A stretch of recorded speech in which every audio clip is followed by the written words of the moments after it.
Speaker. David Shearer. Thank you, Mr. Speaker. Well, for those people watching this debate who are not commercial lawyers or accountants, let me just start by saying I have a lot of respect for that member and the work and the argument that he puts up.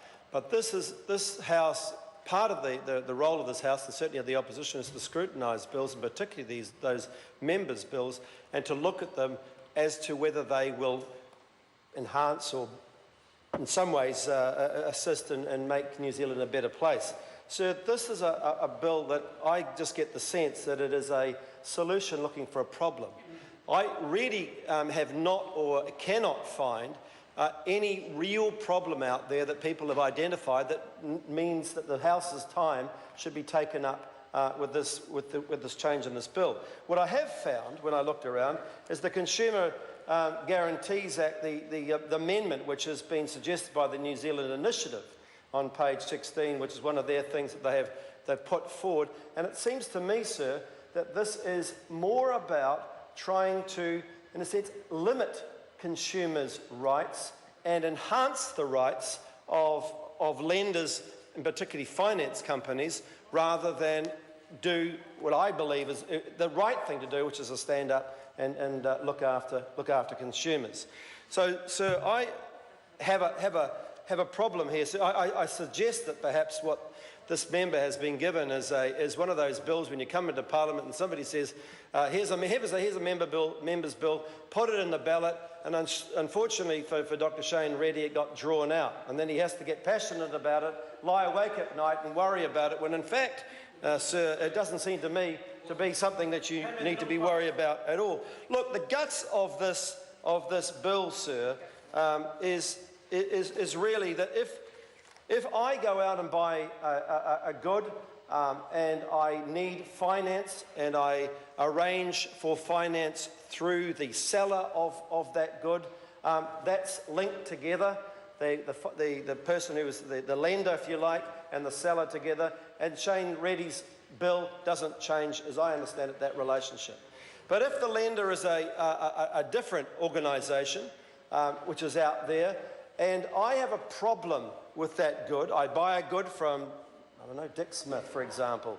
I buy a good from Dick Smith, and I have a problem with that. I can go back to Dick Smith like anybody can, but I also, at the moment, can also go to the organisation, the financial organisation which arranged my finance, and I have some accountability. That finance organisation has some accountability to the money that it lent to me in respect of that good.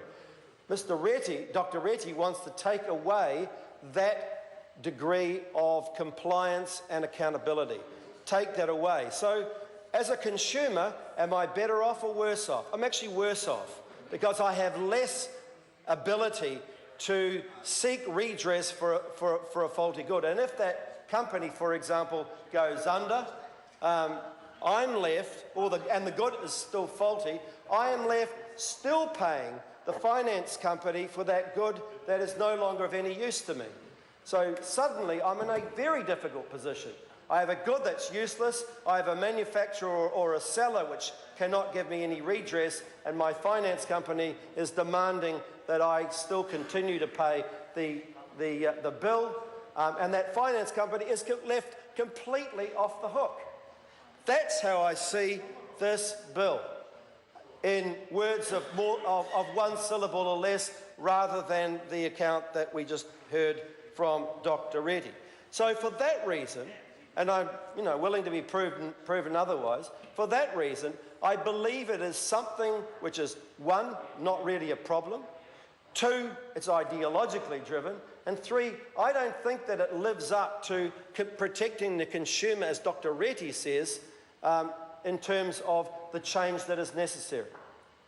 It actually advantages finance companies to the disadvantage or taking away what rights, or some of the rights that consumers have at the moment. Now, there may be a little bit of confusion in and around those definitions between lender and trader, etc.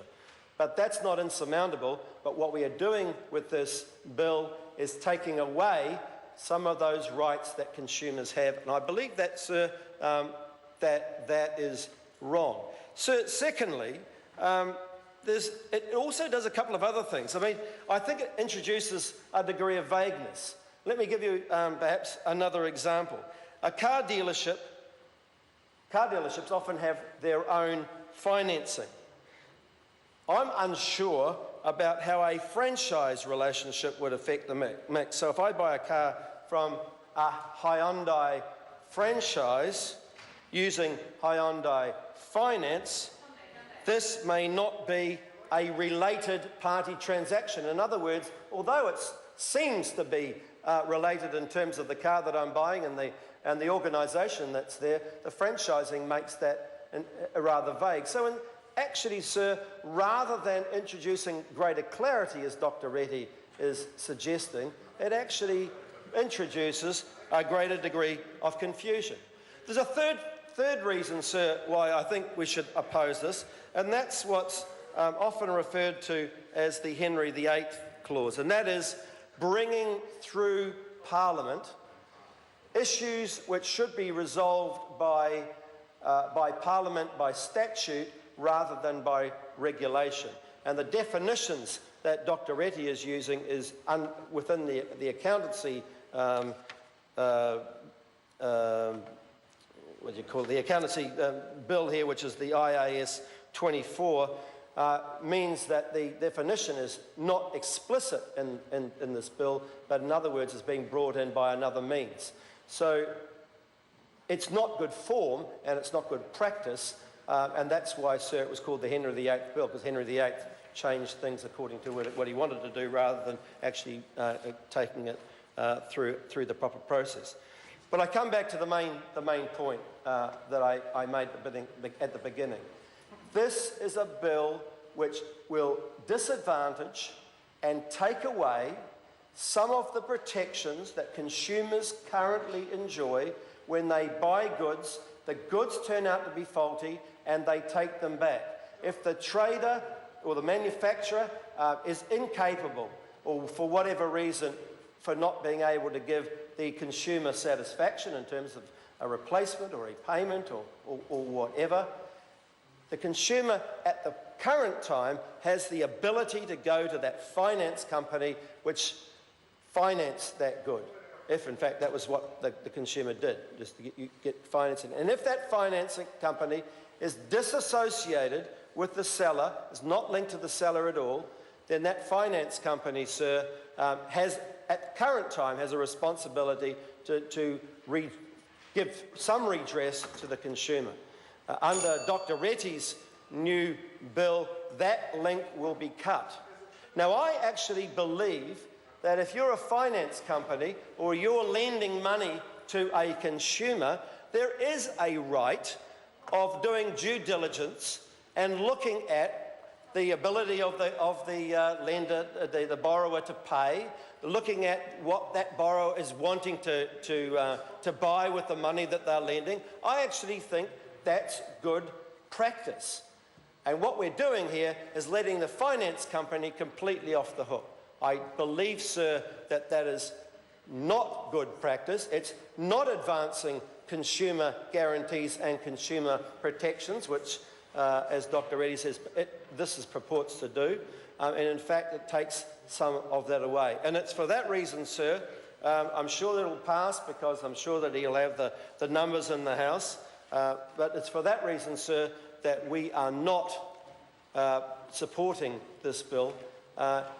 And I say this because I've looked at it quite closely, and as I say, I respect the word of the member there, but I just don't think this stacks up in terms of giving consumers better safety and protection.